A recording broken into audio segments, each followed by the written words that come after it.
Hi, so thanks for joining. I'm going to share with you a day in the life of a psychiatrist, and hopefully by the end of this brief talk, you'll know what a typical day looks like, how to get into the profession, and where you can go to find out more information. So I am going to share my screen, and there we go.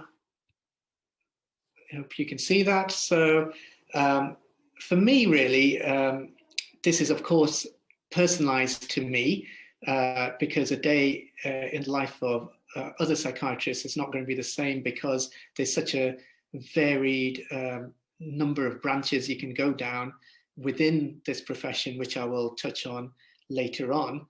And even for me, each day is really varied and different, or it can be. And this is one of the things I really love about this job.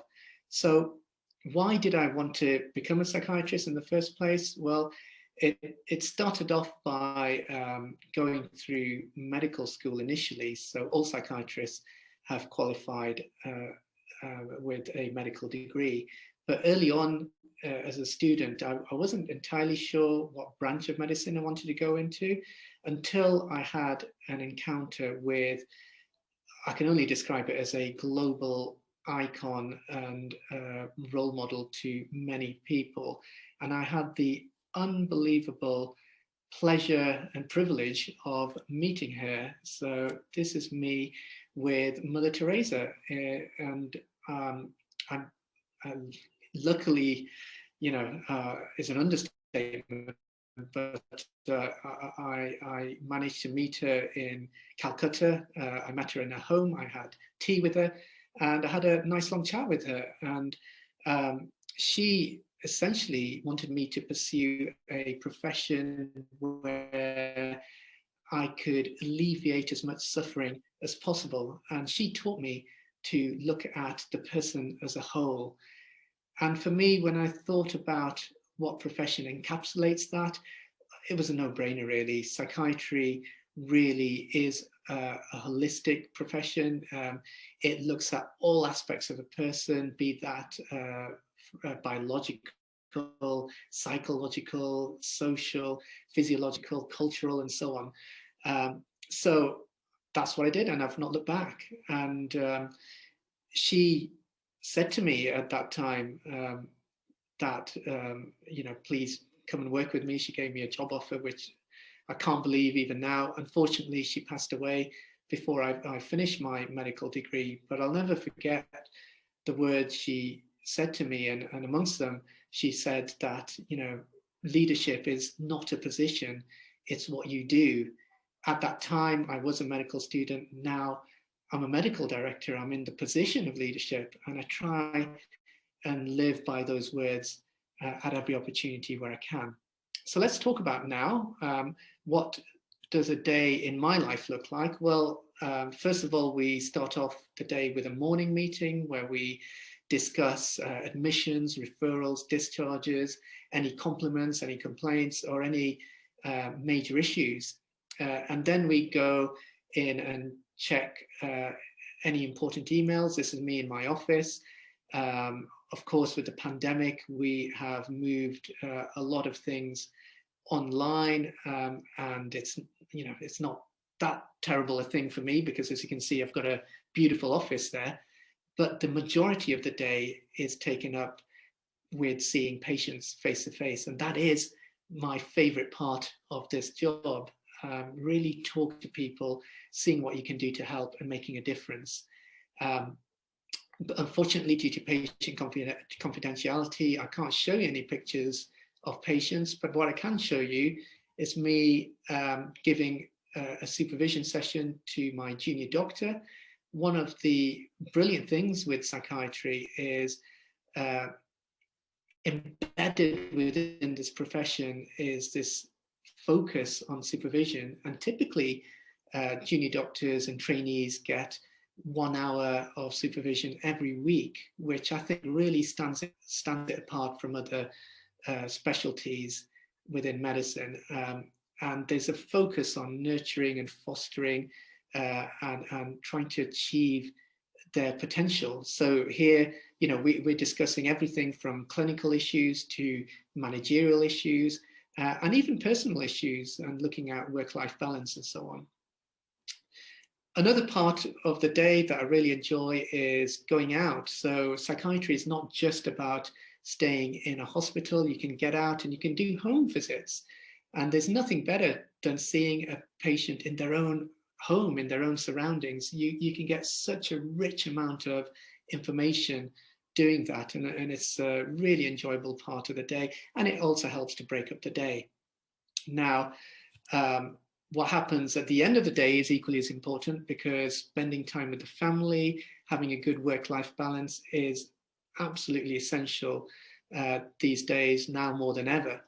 And in psychiatry, I've never had any issues at all having time to spend with the family, because it is that sort of a profession. So this is me goofing around with my brother, my beautiful daughter, and Logan the dog.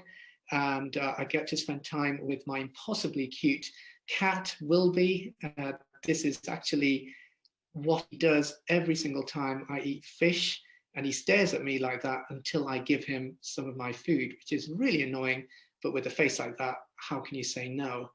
And I have to say, within psychiatry, work-life balance is so easy. I even think this, where I'm playing with my family, I was actually on call that day. And as a psychiatrist, as a consultant, you don't need to stay in hospital. You can do your own calls from home. You just have to be at the end of the phone to give advice. And of course, you do go in if needed, but it enables you to do all these things in addition to, being in the role in the job in hospitals. So I think it's really positive. I've talked a lot about the upsides. So what are the downsides? Well, one of the things is there's just so much choice within psychiatry that you're almost spoiled for choice in terms of what line you want to go into within psychiatry. So for me, I started off thinking I'm going to do child and adolescent psychiatry. I ended up doing a stint in forensic psychiatry. That's where you work in secure hospitals, looking after people who've committed crime, and you work with the police, and it's all very interesting. But then I actually graduated in intellectual disability, which used to be called learning disability. So there I worked with people with autism, amongst other things. Now I'm actually doing a master's in neuropsychiatry. So I'm working with people with brain injuries. But as you can see, there's a huge amount of choice here. This screenshot was taken from the Royal College website, and you can see the website there if you want to go for more information. This is taken from the Choose Psychiatry campaign, which is actually aimed specifically at students and the younger people who want to find out more about the profession. So please do go on that for more information. And I want to end really with something to show you what a difference you can make, no matter what branch of psychiatry you're in. So this is specific to me. This was taken from the UK Acquired Brain Injury Forum in a document called Time for Change.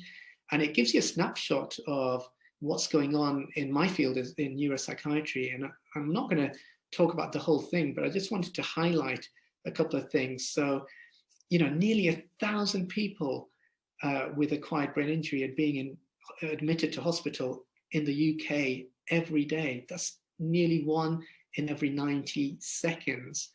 And there's over 1 million people living with a traumatic brain injury, costing us nearly £15 billion approximately. So what I'm trying to say is it's never been more important than now to get into this profession. And if you do, you can really make a massive difference. And listen, there is 1 in 4 people, that's what the research shows, 1 in 4 people will end up having mental illness at some point within their lifetime. So if you want a career where you can make a real difference to people, I can't recommend this highly enough. So on that note, I'm going to stop. I wish you all the best with whatever career you choose, and thank you very much for listening. Thank you.